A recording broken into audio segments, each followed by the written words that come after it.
What is going on, everybody? It's the Francis here. We're back with another episode of our Monday Night Raw review for May the 18th, 2020. This is the week after the biggest news in WWE, positive in a long while, came down. And oh, by the way, did you know Becky Lynch is pregnant and is expecting in December?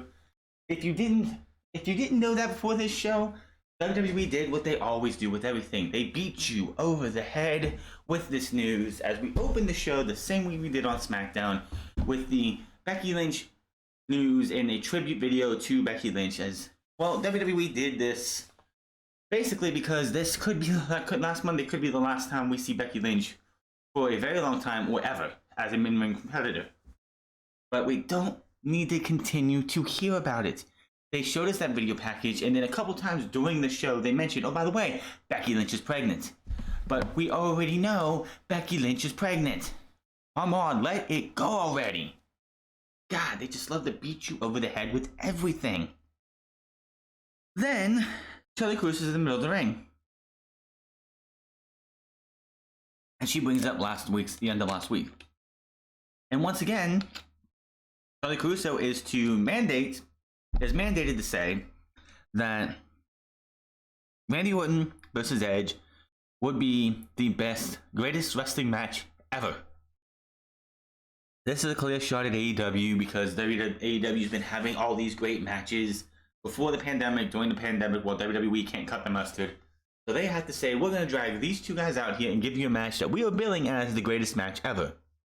Keep pushing that, Vince. Keep fucking pushing that so when the match happens and it is a flop like it was last time, be prepared for all the hate, the negativity, and everything else that comes from that match. She asked Randy Orton about this challenge as he came out first, and he's like, what part of a good old-fashioned wrestling match do you not understand?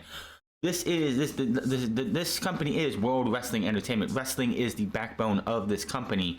Even though Vince McMahon doesn't like the word wrestling. He thinks wrestling is a dirty word. Edge comes out and he just is talking. He's like, you think this is all a joke? This is all a joke to you. This wasn't even your first job. This wasn't what you wanted to be. This was your backup plan. This is what I've been wanting to do my entire life. And something else that Edge liked to, with emphasis, every time he talked was like, you didn't save up to go to, save up your money to go to the monthly event like I did. Or you didn't dream about being WWE champion like I did. Every time he said, like I did, every single time. Which is fine. Edge, Orton, here's the thing. If this feud was based on promos alone, this would be one of the greatest feuds in the last 10-15 years because these two in this era have giving you some of the best promos in WWE or all of professional wrestling. Plain and simple. He just keeps tearing into Orton, talking about how it's been his dream. This was Orton's backup plan. Orton doesn't care. Unlike everybody else in that back. And me as well, you don't care as this was your backup plan. This wasn't even your first love. You had other plans. You didn't want to be a wrestler. Those plans didn't work out for you, so you came to WWE because it got handed to you.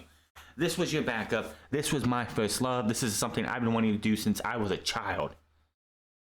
Edge keeps talking. Orton trying to shut him up and is like, dude, enough. Are you going to accept my challenge or not? And Edge says, yes, I accept your freaking challenge. Orton drops the mic and he slithers out of the ring. We have that match at Backlash. Orton versus Edge, which they also wanted to reiterate could be the greatest wrestling match ever.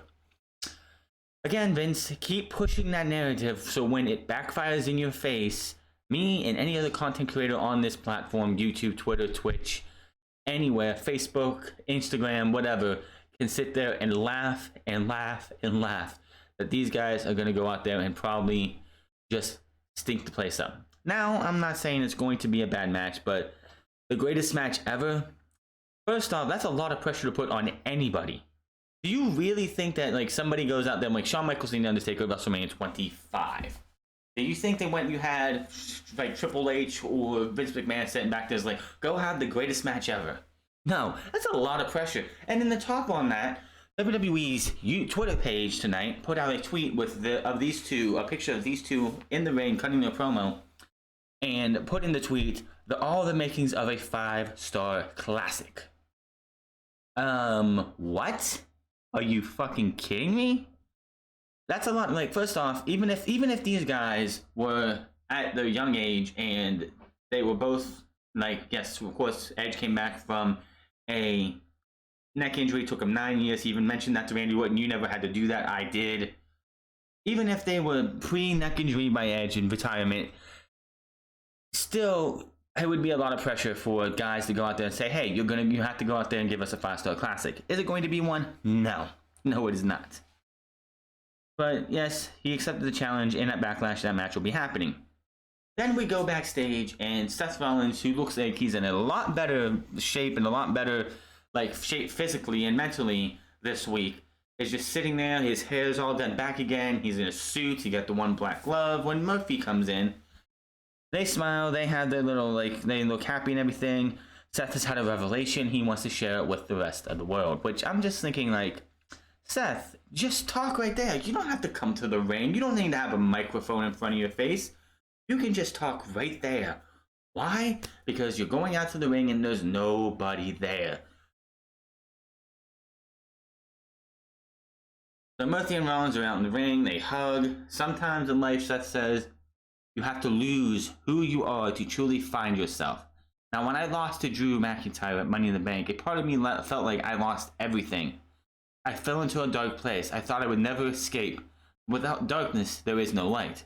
And I found the light, and that light happens to be from one Rey Mysterio. He thanks Rey Mysterio. Now, my actions have been deemed heinous and unforgivable.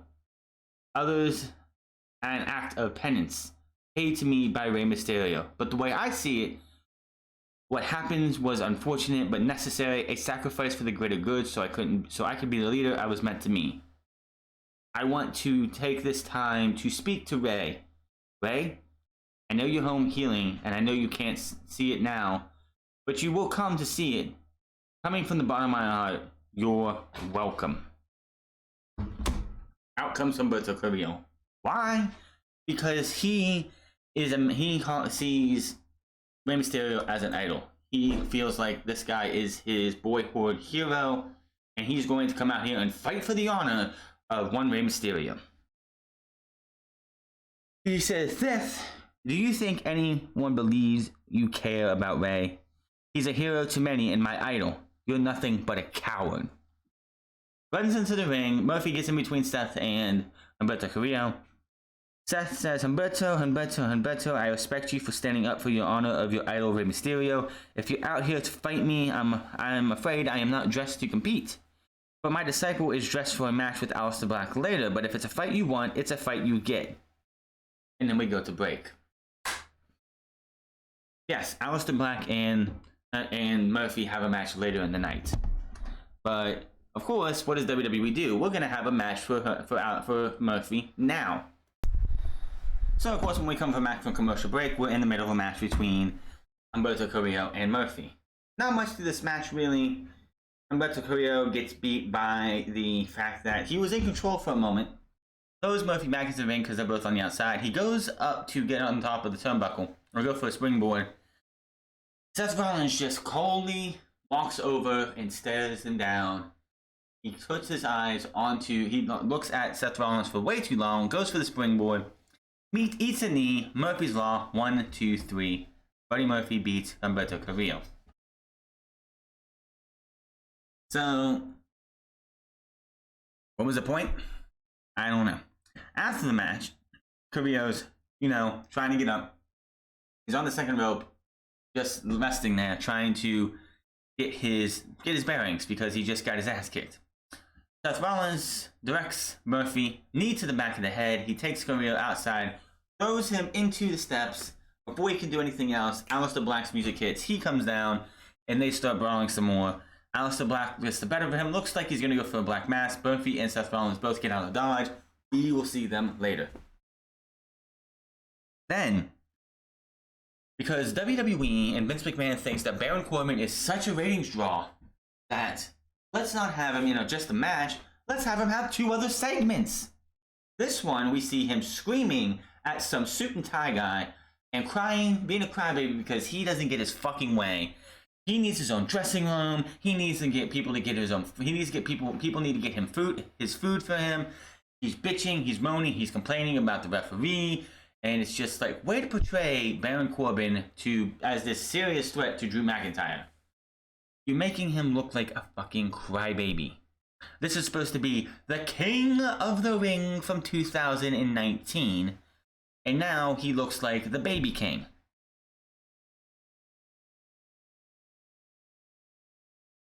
Then we get Liv Morgan, who talks about her mother and how she has been an inspiration to her. Her mother didn't have a job. She never gave up though. Yes, and then she mentions how she had a match a couple weeks ago with Charlotte Flair. Did she win? No, but she learned something in that she is her mother. Like, just like her mother, she is not going to give up, and she will one day be Raw Women's Champion. And I'm thinking, unlikely, Liv, unlikely. You keep dreaming though, but unlikely. And then speaking of Sharbot 3000, out comes Sharbot 3000 herself. She comes out, she talks. I don't even want to get into what she's saying because I'm just like, in one ear and out the other. I can't stand listening to Charlotte. There was one time when Charlotte Flair actually was good in the ring. She was actually good on the mic, and she actually felt legit, authentic, and real. Hasn't felt like that since 2014 when she was still in NXT. Back when Charlotte Flair was in NXT and she was just Charlotte, she didn't have the Flair name added to her yet because she needed to earn her stripes on her own merits and not on her family merits. She actually looked good. She looked good in the ring. She wasn't doing that shitty-ass moonsault because NXT would not allow her, probably for a good reason. And she just came off as a more legit, real person. And lately, in this, like the last few years, she has just felt so disingenuous, fake, and just not like she's been manufactured in a factory and just put out there for us to watch. Then out comes Ruby Riott as she's being all gloaty about herself. And Ruby Riott and her are in a match. We go to break and we get another match that starts during the break. This was pretty much just like Humberto Carrillo's match with Murphy. Charlotte dominates majority of this match. Ruby Riott does get some moves in, gets a cannonball in, gets a 1 count on that. Charlotte's wrist was injured. Ruby tries to attack that. Ruby Riott kick gets caught. Flair stomps her on the chest and puts her in the figure 8 for the tap out. Were you expecting any other result? And then the entire night after this was different parts of the night. We would see what the Viking Raiders do on the weekends. Only it was an axe throwing contest between the Street Profits and the Viking Raiders. I know.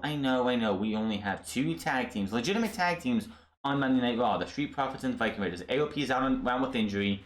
Q-Fly Crew is not there yet, and we have nobody else. Even like Angel Garza, Austin Theory, and Humberto Andrade can't stop beating the hell, fighting with each other. So we only have these 2 teams.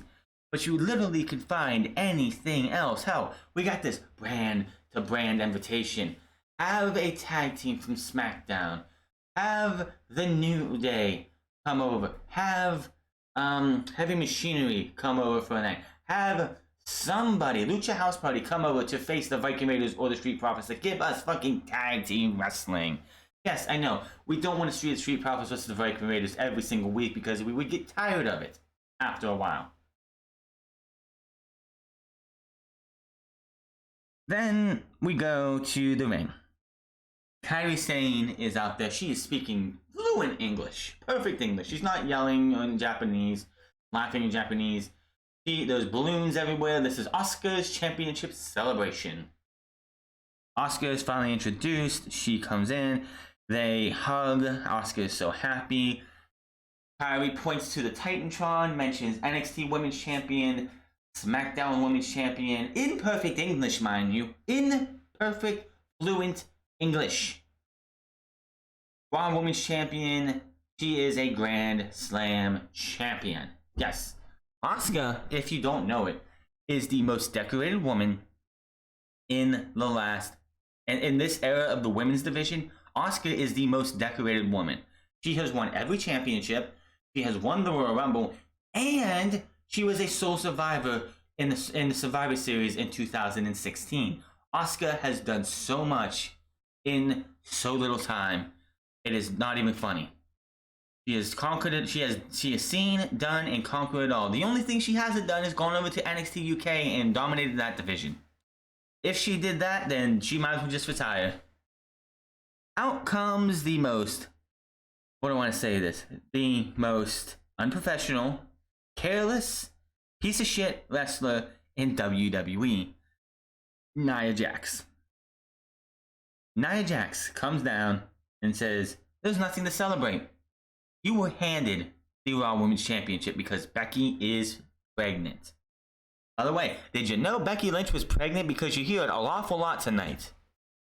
I'm sure we'll hear an awful lot of it on Wednesday and Friday and next Monday.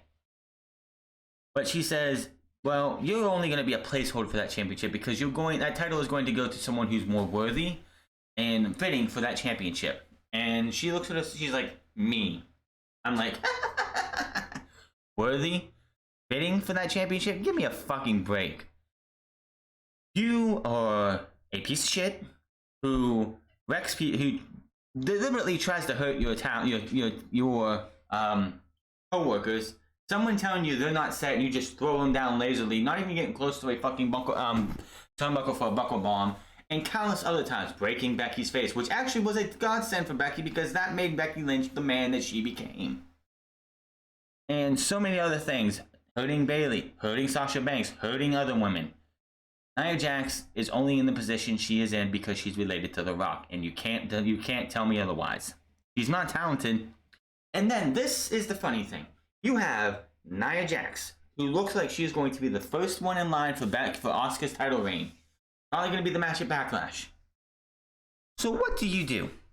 Asuka, but Nia Jax, a couple weeks ago, when we were building up to Money in the Bank, before any of us knew this was going to be for the Raw Women's Championship, was supposed to be in a triple threat match between Shayna Baszler, Asuka, and Nia Jax. That match never happened, and Nia Jax stood tall while the other two were on the outside reeling. They made Nia Jax and built her up to be somebody to be a threat in that match. Kairi Sane and Asuka were in this ring. Kairi Sane distracts Nia Jax. Asuka tees off on her, beats the fucking hell out of her, and then kicks her head and she falls out of the ring. And I'm supposed to think that Nia Jax has a chance to beat Asuka for the Women's Championship? Nia Jax is supposed to be a threat for Asuka's championship? Asuka just made Nia Jax look like a fucking geek. Like a loser. Like a pathetic loser. And I'm supposed to think that that's going to be a match that Asuka should lose? Give me a fucking break. Then we go backstage and it's Corbin again because we can't just have a match between Drew McIntyre and Corbin. No. We have to have him be a crybaby. A delusional who thinks that he is the hardest thing since sliced bread. The one thing you can take out of this comment is that he said he was going to beat Drew McIntyre tonight, and they did show this from Drew's perspective because they showed another screen. We saw a screen within a screen of Drew McIntyre watching Baron Corbin's interview, and Baron Corbin said, after I beat Drew McIntyre tonight, the next time I'll face him is going to be in the main event of WrestleMania with as I take the WWE Championship away from him. And I'm thinking, yes, it would be great if they booked Drew McIntyre right to keep him a champion for a year. That'd be awesome. It'd be great. That'd be a feather in his cap if he held it for not even 365 days, because WrestleMania is supposed to be in March next year. But I'm thinking, I don't see Drew McIntyre. Well, if the pandemic thing went the entire rest of the year, I don't think they have anyone else to take the title off of Drew McIntyre. They have nobody else. But Drew McIntyre staying champion all year, I don't see it happening. I could see Drew McIntyre holding the title to about Hell in a Cell or the December pay-per-view, whatever that's going to be.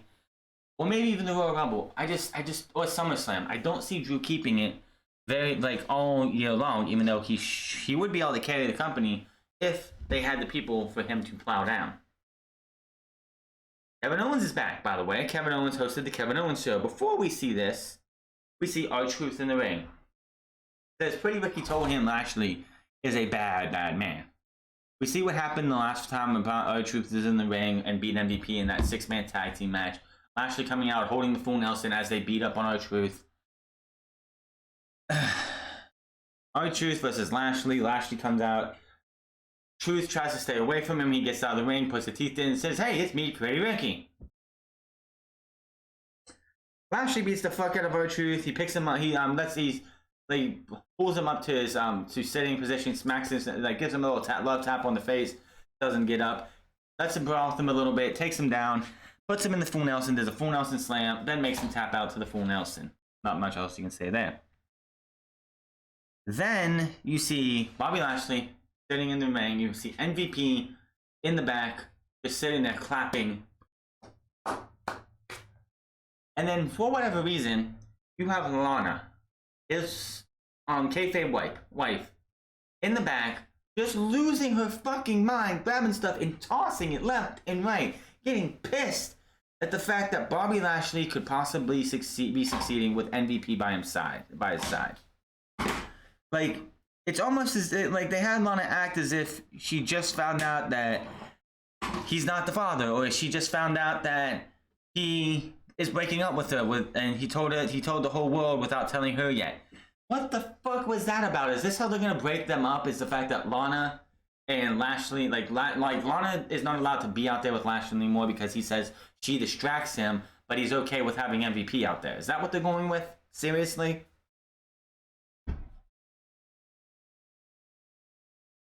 Women's Tag Team title match, the Moronics versus the team of Bliss Cross Applesauce for the tag team titles. This is happening because last week the Moronics cheated, won, and moved on from there. This match was bad. Peyton Royce, Billie Kay have been gone for 7 months and have not improved one iota. Alexa Bliss hits Billie Kay with the Twisted Bliss. Looks like the match is over with. Peyton Royce comes in, breaks up the pin. I don't know if something happened that made her see red or something, but she just grabs Alexa Bliss and throws her shoulder first into the ring post. Hits her again, throws her back into the ring post. Referee clear is saying, "Knock it off, Peyton. If you do it again, I'm going to throw this match out." Doesn't hear him, picks her, grabs her again, and throws her into the barricade, into the steel ring post again. Referee's like, "That's enough." Rings the bell. The match is over. The tag team champions retain. The Moronics look like fucking morons. Just saying. Then we see Kairi Sane backstage. She's playing her flute that she tried to play for Asuka's celebration. Nia Jax is stalking her like the next, like she's Jason or one of those horror movie villains, coming up from behind somebody who doesn't see her there. Grabs Kairi Sane and just throws her once into a crate, barely, and that was that. Now, then we go to break, we come back, and Peyton Royce is trying to apologize to Billie Kay. Billie Kay is yelling at her, it's like, "It was our one chance to win back the tag team titles, and you screwed it up." Slaps her, regrets it. She hugs her as Peyton Royce is crying. Who gives a shit? I don't care about the Moronics. You shouldn't care about the Moronics. Peyton Royce really looked like a moron out there. This was my one chance to get a title shot, probably in the next 6-7 months, and I'm just gonna sit there and throw it away because I'm stupid. They really made Peyton Royce look like an absolute moron in that sentence. Then we see Kairi Sane backstage getting help from the doctors. You see Asuka there asking, "Is she gonna be okay?" Doctor's like, "She's gonna be okay," and then she just does a guttural scream and she is pissed off, and she goes looking for Nia Jax. We come back, we see her confront Nia Jax. Nia Jax tries to walk off, and here is strike 2 against Nia Jax because she walks off. Asuka's like, "You ain't getting away from me, bitch." Grabs her by the hair, pulls her down, kicks her, knocking her down. And we're supposed to be afraid, Asuka's supposed to be afraid of Nia Jax. Did you not watch Asuka get her ass destroyed by Minoru Suzuki? I don't know when it was. Just go look up on YouTube Minoru Suzuki versus Kana, and just make sure you haven't eaten anything, and you can deal with the squeamish, and you can deal with squeamish there, because she can deal with that guy beating her up that badly. She can deal with Nia Jax. They made Nia Jax twice in one night look like a fucking loser. And she's supposed to be the one that's challenging Asuka for the women's championship at Backlash.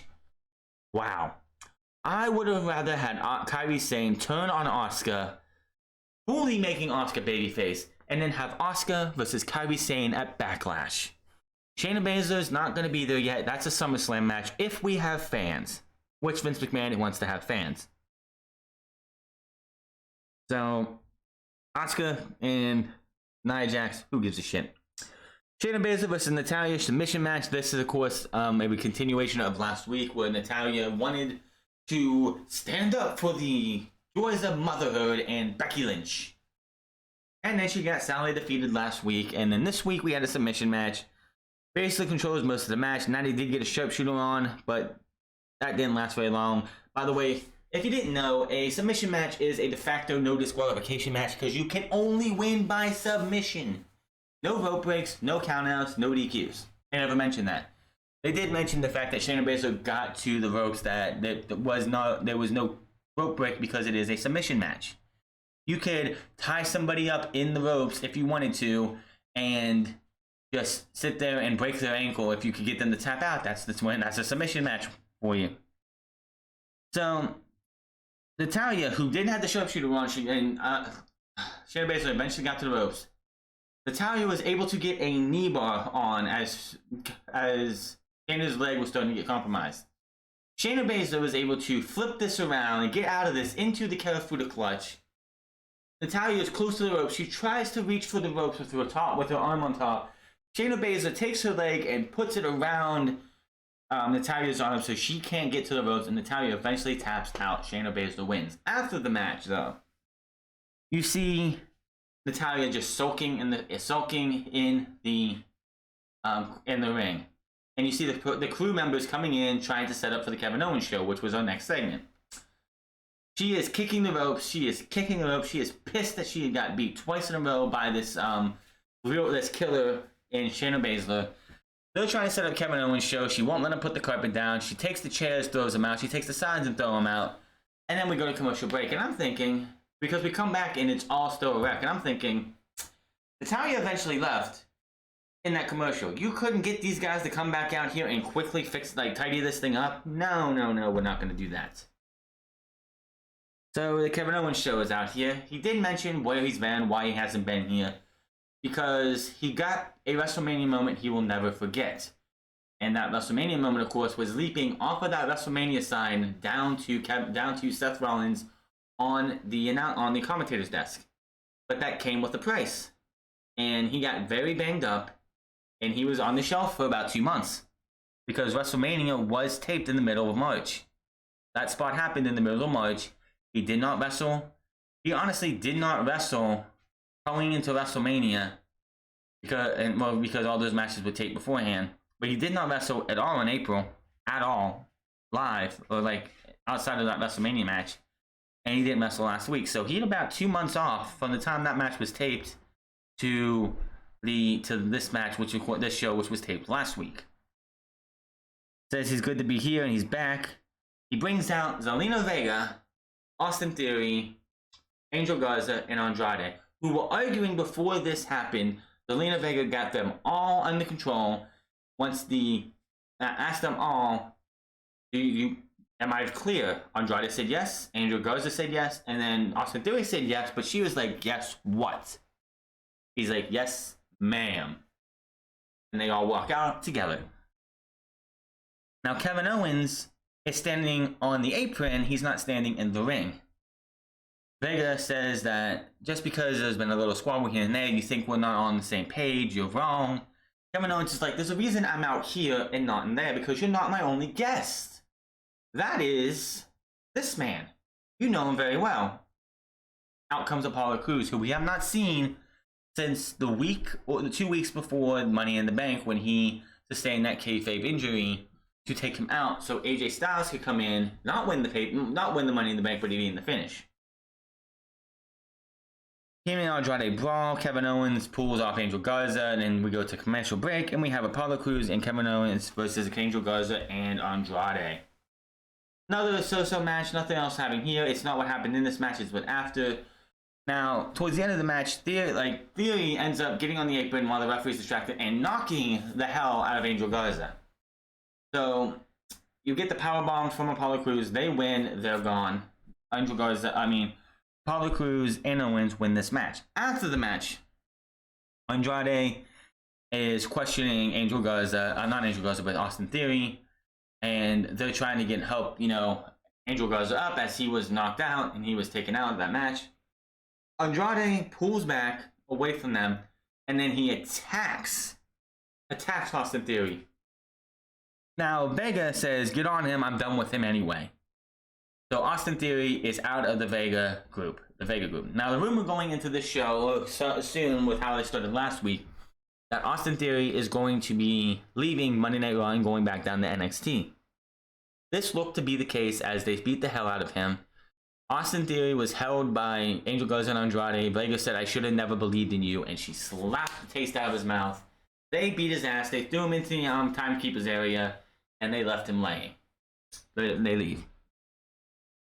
Then we go to back, and Drew McIntyre is talking about the brand-to-brand invitation.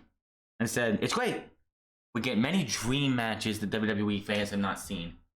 And my number one dream match, as he said, landed in my lap as it's me and King Corbin. You mean to tell me your number one dream match with people you probably have never faced one-on-one is Baron fucking Corbin? Not Daniel Bryan, Shinsuke Nakamura, Cesaro.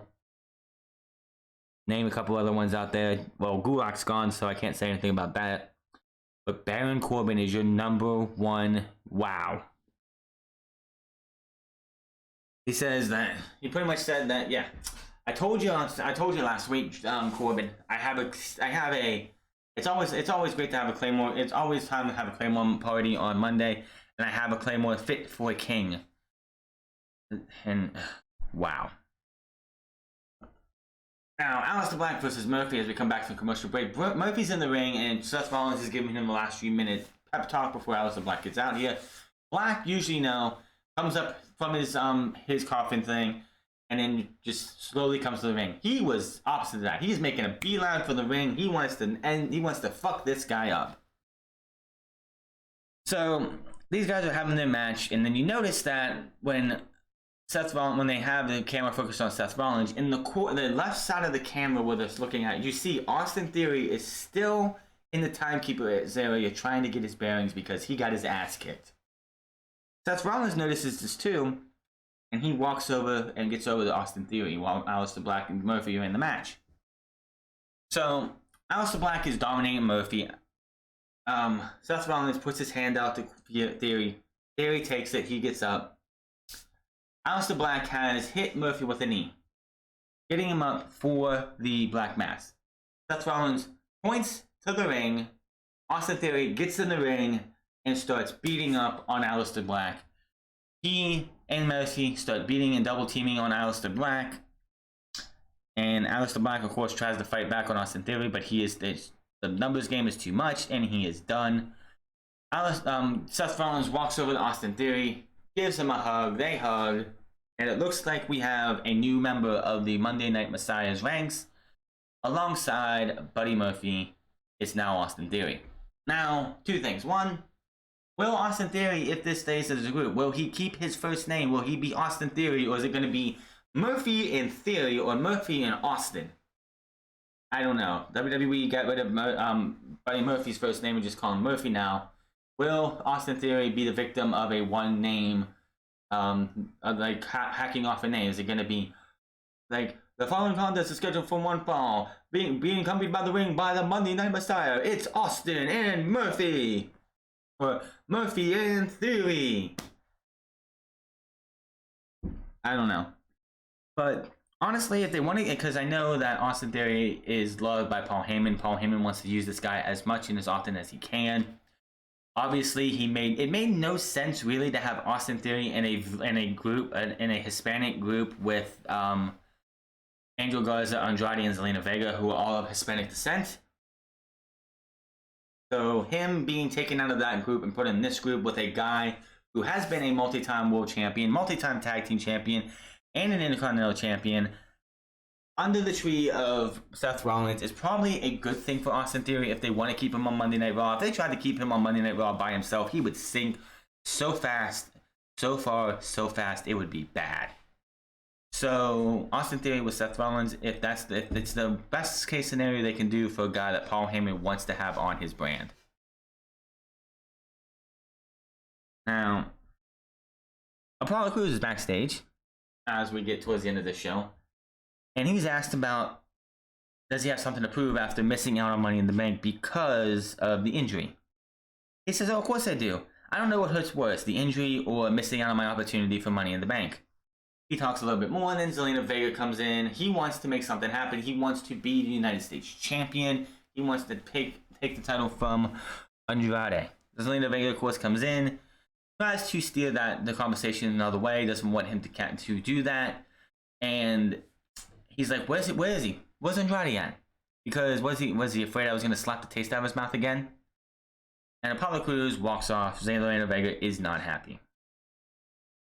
Oh boy, the main event that we've all been waiting for. Drew McIntyre versus Baron Corbin. Before the match even happens, Bobby Trashman Lashley comes out with MVP. MVP is like, before this match even gets started, we're going to be watching this. And Lashley here, I'll let him talk. Lashley says, I'm putting you on notice, Drew. Make this a good one because I'm going to be the one to take that title off of you. And yeah, it looks like because we all figured Jinder Mahal was going to be the next in line. That's what they're doing. That's what they're building to. Doesn't look like that right now, but Jinder Mahal is definitely going to be they're going to be building Jinder Mahal to be your WWE champion or in the conversation for a championship in the WWE here very soon. But it looks like we're getting Bobby Lashley versus Drew McIntyre, and it's been 13 years since Bobby Lashley last got a WWE Championship match. So, yeah. What can I say about this? This match sucked. Corbin cannot be a main event player. He just can't do main event matches. He wants to be the guy who starts to show off and is just hitting the end of days on people in 30 seconds like he was back in NXT. That's fine. That's what worked for him in NXT. He just can't do it like this. Drew McIntyre had to carry this match. There was nothing really exciting about this match, except for, and I'm so tired of seeing it because you know that one Glasgow kiss too many is going to paralyze somebody, or it could kill somebody. And namely Drew McIntyre, it could concuss him, it could do whatever it can. Enough of the head-to-head shots. That's including Tony Storm, who does it as well. It's got to stop. It's going to hurt somebody one of these times, and you know that's when it's all fun and games until you do it one too many times and somebody gets injured and they're out for a while. Then Vince McMahon be like, okay, that's enough, damn it. But he hits the Glasgow kiss. He ends up hitting the Claymore 1, 2, 3, and Drew McIntyre won. Thank to the fucking God he won, because I do not want to see Baron Corbin getting a win on Drew McIntyre. It just would have been fucking stupid if they did that. So,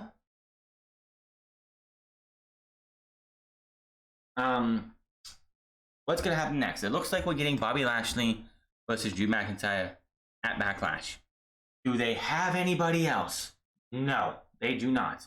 Kevin Owens looks to be playing a babyface. They don't know what's going on with Andrade, Zelina Vega, and Angel Garza now. Seth Rollins is doing something else. What else do they have? They have Bobby Lashley. Drew McIntyre could come on. Like, this is the problem. This is what happens when WWE fails to build stars. Face and heel stars. When you get somebody who's not named Brock Lesnar to be your champion, you build them up to be your champion. They have nobody to face. If Drew McIntyre is a babyface, who are the heels? You had Seth Rollins. Now it looks like you have Bobby Lashley. Who's next? Is it gonna be Angel Garza? Is it gonna be Andrade after that? Is it going to be Jinder Mahal, who's apparently a babyface now? I don't know, but it just shows that WWE's poor booking has put them in a hole where it's like you have Drew McIntyre, which sucks that his entire title reign is probably going to be in front of nobody. Could you imagine, especially you indie wrestlers out there who wrestle in front of small crowds, and you know what it feels like to be with almost no response? Could you imagine having won the top championship in wherever you work, and there's no one there because they can't be? It sucks. I feel bad for Drew McIntyre. This guy is going to have his title reign is not going to be where it should be because one, there were no heels, big enough heels for Drew McIntyre to knock down, and two, there was no crowd. Asuka made her opponent, it looks like for Backlash, look like a fool, not once but twice. Anything that happens between Asuka and Nia Jax now is irrelevant because Asuka made her look like a fucking fool. You had Nia Jax built up poorly, but built up to be a force who was supposed to end up facing Becky Lynch at Money in the Bank. That didn't happen because we all know why.